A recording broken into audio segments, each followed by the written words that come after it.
Varicose veins కి సరైన చికిత్స కోసం సంప్రదించండి ఎవిస్ హాస్పిటల్. నమస్తే గురుగారు. శ్రీమాత్రి నమః. గురుగారు, ఈ సంవత్సరం క్యాలెండర్ లో వచ్చే లాస్ట్ అమావాస్య ఈ అమావాస్య సోమవతి అమావాస్య అంటున్నారు. ఏంటి ప్రత్యేకత గురుగారు ఈ అమావాస్యకున్న? సోమతి అమావాస్య నిజంగా ఒక అద్భుతమైనటువంటి రోజు అని చెప్పుకోవచ్చు. అంటే సోమవారం అమావాస్య వస్తే శివుడికి చాలా ప్రత్యేకమైనటువంటిది అని, సోమతి అమావాస్య వ్రతము అనేటటువంటిది కూడా మనం జరుపుకుంటూ ఉంటాం. ఈ సోమవతి అమావాస్య శివుడికి చాలా ప్రత్యేకమైనటువంటిది. ఆ రోజున సోమవారం వ్రతం ఆచరిస్తుంటారు. సోమతి అమావాస్య వ్రతాన్ని కూడా ఆచరిస్తూ ఉంటారు. అమావాస్య రోజు కూడా వ్రతాలు నోములు అవి చేసుకుంటారు. 100%. ఎందుకంటే సోమవారం అమావాస్య వచ్చింది అంటే శివుడికి సంబంధించినటువంటి క్రతువులు. ఎందుకంటే అమావాస్య అంటే ఆ నెల ముగిసింది అని అర్థము. శివుడు ఏంటి? లయకారకుడు. శివుడి యొక్క తత్వం ఏంటి? లయం చేయడము. ఏదైతే మన జీవితంలో అవసరం లేనటువంటి వాటిని అన్నింటినీ కూడా నశింపజేయడం అనేటటువంటిది ఉంటుందో అది కేవలం శివుడు మాత్రమే చేయగలుగుతాడు. అలాగే ఈ యొక్క సోమతి అమావాస్య పుణ్యాన్ని సంపాదించుకోవడానికి, మన జీవితం అభివృద్ధి వైపు నడిపించుకోవడానికి, శివుడి సాక్షాత్కారం పొందడానికి, శివుడి యొక్క సంపూర్ణమైనటువంటి అనుగ్రహాన్ని పొందడానికి ఈ సోమవతి అమావాస్య చాలా ప్రత్యేకమైనటువంటిది శాస్త్రము. అయితే పూర్వకాలంలో సోమతి అమావాస్య వ్రతాన్ని ఆచరించి, నోములను ఆచరించి చాలామంది కైవల్యాన్ని, ముక్తిని పొందినటువంటి దాఖలాలు కూడా చాలా మటుకు మనకు పురాణ గాథల్లో చెప్పడం జరుగుతుంది. ఎందుకు అనంటే గనక ఈ సోమతి అమావాస్య ప్రత్యేకత, సోమవారం గనక అమావాస్య తిథి వస్తే గనక ఆ రోజున శివుడికి ప్రత్యేకంగా చేయవలసినటువంటి అభిషేకాలు కొన్ని శాస్త్రంలో చెప్పడం జరిగింది. అలాగే ప్రత్యేకంగా శివుడికి చేయవలసినటువంటి లింగార్చన గురించి కూడా మనకు శాస్త్రం తెలియదు. మనకు సోమవారం సోమతి అమావాస్య వచ్చింది అంటే కనుక పార్థివ లింగార్చన కానీ, స్ఫటిక లింగార్చన కానివ్వండి, లేదా సైకత లింగార్చన కానివ్వండి, ఈ అర్చనలు చేయడం ద్వారా, లేదా మృత్తికార్చన లింగం కానివ్వండి, ఇలాంటి అర్చన చేయడం ద్వారా శివుడికి దాదాపుగా మనము 365 రోజులు ఏకధాటిగా అభిషేకం చేస్తే ఎంత పుణ్యం వస్తుందో, ఒక్క సోమతి అమావాస్య రోజున చేసేటటువంటి అభిషేకానికి అంత పుణ్యము ఆ ఒక్క రోజులో సంపాదించుకోవచ్చట. ఎవరైనా చేసుకోవచ్చు. శివుడికి వారు వీరు అనేటటువంటి భేదం ఏమీ లేదు. పుట్టిన పిల్లవాడి దగ్గర నుంచి పండు ముసలి వరకు ఎవరైనా, శక్తి ఉన్నటువంటి వాళ్ళు ఎవరైనా చేసుకోవచ్చు. అంటే ప్రశాంతంగా ఉన్న వాళ్ళైతే ఏ ఆలోచన రాదు. ఏదన్నా ఇంట్లో ఒంట్లో కష్టం ఉంటేనే దేవుడిని ఇక్కడ. అందుకే శివుడి యొక్క తత్వం ఏంటో తెలుసా అమ్మ? నువ్వు శివుణ్ణి ఎలా పూజించినా వరాలు ఇచ్చేస్తాడట. అందుకే అతని పేరు భక్తవ శంకరుడు. నువ్వు ఏ రకంగా ఉన్నా, నువ్వు స్నానం చేసినా చేయకపోయినా శివుని ఆరాధన చేసి ఆ నీళ్ళు నెత్తి మీద చల్లుకుంటే నీకు వరాలు ఇచ్చేస్తాడు. అందుకే భోలా శంకరుడు. కాబట్టి శివునికి యొక్క నామాల్లోనే ఉంది భక్తవ శంకరుడు, భోలా శంకరుడు. నువ్వు శివుని అర్చించడము అంటే ఇక్కడ నేను చెప్పాను చెప్పేసి స్నానం చేయకుండా, అది చేయకుండా చాలా అలా కాదు అర్థము. అంటే భక్తి అనేటటువంటిది, భావన అనేటటువంటిది ప్రధానము అని అర్థము. కాబట్టి మనకు అవకాశం ఉంది స్నానం చేసి చక్కగా పూజాది క్రతువులు చేసుకోవడానికి మనకు అవకాశం ఉంది. కాబట్టి పూర్వకాలంలో అట్లా ఉండేది కాదు. శివుని ఆరాధించేటటువంటి వారు అనేక రకాలుగా ఆరాధిస్తారు. దానికి ఉదాహరణకు నాగసాధువులు ఆరాధించేటటువంటి విధానము, అలాగే అఘోరీలు ఆరాధించేటటువంటి విధానము, అంటే మామూలుగా మాంత్రికులు, తాంత్రికులు ఆరాధించేటటువంటి విధానాలు, అలాగే మన సామాన్య మానవులు ఆరాధించే విధానం. శివుణ్ణి ఆరాధించేటటువంటి తత్వాలు, విధానాలు కొన్ని లక్షల సార్లు ఉన్నాయట, 1,00,000 తీర్లు ఉన్నాయట ఆరాధించే విధానాలు. అందులో మనం ఒకటో రెండో చూస్తాము తప్ప అన్నీ చూడలేము. అంత విశేషమైన తత్వం శివారాధన. సోమతి అమావాస్య రోజున కూడా ఇక్కడ సాధారణంగా ఏం చేయమన్నాము అని అంటే పార్థివ లింగార్చన, అంటే గంగమట్టితో చేసినటువంటి లింగార్చన పరమ పవిత్రమైనటువంటిది అర్థం. మనం గోదావరి దగ్గరికి వెళ్ళి గోదావరిలో ఉన్నటువంటి మట్టిని తీసుకొని అదే గోదావరి నీళ్ళతో అభిషేకం చేసి మళ్ళీ అదే మట్టిని గోదావరిలో నిమజ్జనం చేయడం పార్థివ లింగార్చన, అంటే మట్టితో చేసినటువంటిది. అలాగే మనకు స్ఫటిక లింగార్చన, శివుడికి స్ఫటికలింగాలు దొరుకుతాయి. అలాంటి మన ఇంట్లో స్ఫటికలింగం ఉంటే కనుక మన ఇంట్లో స్వచ్ఛమైనటువంటి ఆవు పాలు, పెరుగు, తేనె, నెయ్యి, చక్కెర ఈ పంచామృతం అన్నిటినీ కలిపి శివునికి అభిషేకం చేయడం స్ఫటిక లింగార్చన. అలాగే మనకు సహికత లింగార్చన, అంటే ఇసుకతో చేసినటువంటి లింగము. మన సముద్ర తీరంలో ఇసుక ఉంటుంది కదా, ఆ ఇసుకతో మనం లింగాలు పూర్వకాల రావణాసురుడు ఆచరించాడు. అలాగే ఆ ఇసుకతో చేసి అంటే మట్టితో చేసినటువంటి ఇసుకతో చేసినటువంటి లింగము, ఆ లింగాన్ని పూజించడం వల్ల విశేషమైనటువంటి పుణ్యఫలాదులు కలుగుతాయట. మృత్తికా లింగార్చన. మృత్తికము అంటే ఏంటి? తులసి కోటలో ఉన్నటువంటి మట్టి ఉంటుంది కదా, ఆ మట్టిని తీసుకొని దాన్ని శివలింగంగా చేసుకొని ఆ శివలింగం తులసి కోటలోనే శివలింగాన్ని తయారు చేసుకోవాలట. దానికి పూజాది క్రతువులు, అభిషేకాది అర్చనలు చేసి మళ్ళీ ఆ మట్టిని దాంట్లోనే కలిపేయడము ఈ యొక్క లింగార్చన. అంటే ఇన్ని ఇంకా అనేక లింగార్చనలు ఉన్నాయి. సోమతి అమావాస్య రోజున ఇలాంటి లింగార్చన అంటే మీ తాహతకు తగినటువంటి విధంగా మీరు ఏ ప్రదేశంలోనైతే ఉంటారో ఆ ప్రదేశంలో ఇలాంటి ఆరాధన చేయడం వల్ల శివుడి యొక్క సంపూర్ణమైనటువంటి అనుగ్రహాన్ని మీరు పొందగలుగుతారు. శివుడి అనుగ్రహం అతి సులభంగా దొరుకుతుంది. శివుణ్ణి మనం రోజు ఉదయం లేచిన వెంటనే శివ అని అనుకున్నాం అనుకోండి, దాని పుణ్య ఫలితం 1000 రెట్లుగా మనకు తిరిగి వస్తుందట. శివ అనే ఒక నామస్మరణ మనం చేయడం ద్వారా మన జీవితంలో ఆయుష్ అనేటటువంటిది ఆటోమేటిక్గా ఉద్ధరింపబడుతుంది అట.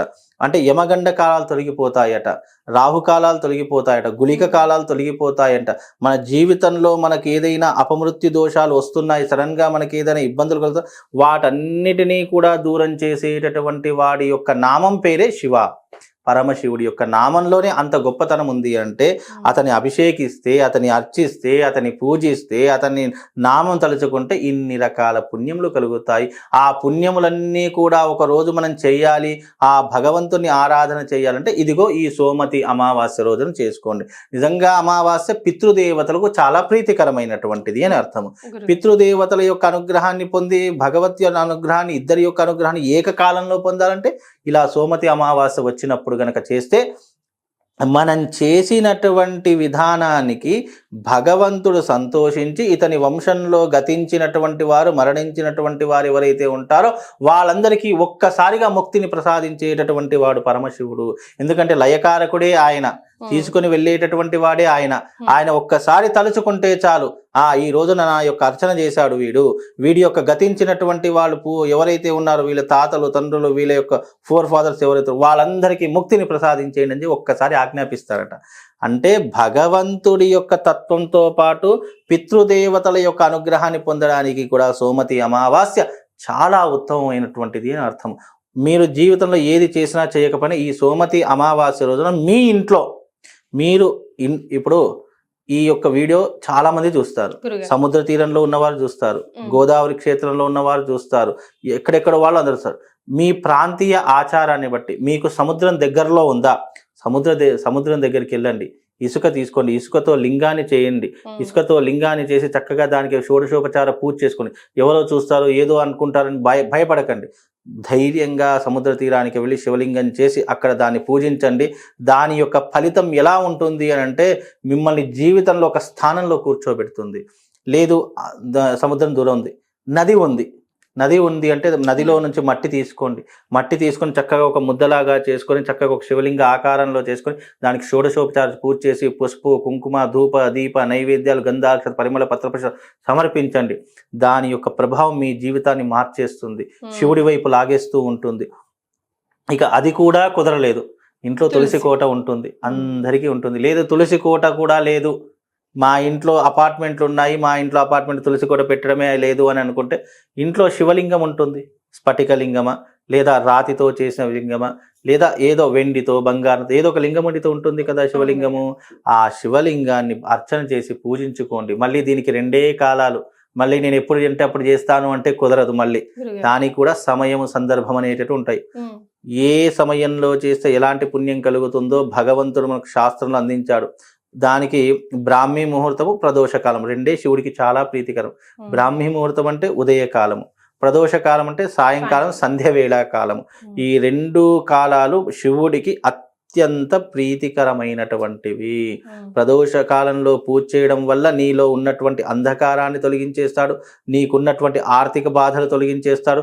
నువ్వు జీవితంలో ఏ కష్టంతో నువ్వు బాధపడుతున్నావు, నీ మనస్సు ఏ కష్టానికైతే బాధపడుతుందో ఆ కష్టాన్ని పూర్తిగా తొలగించేటటువంటి రోజు ప్రదోష కాలం.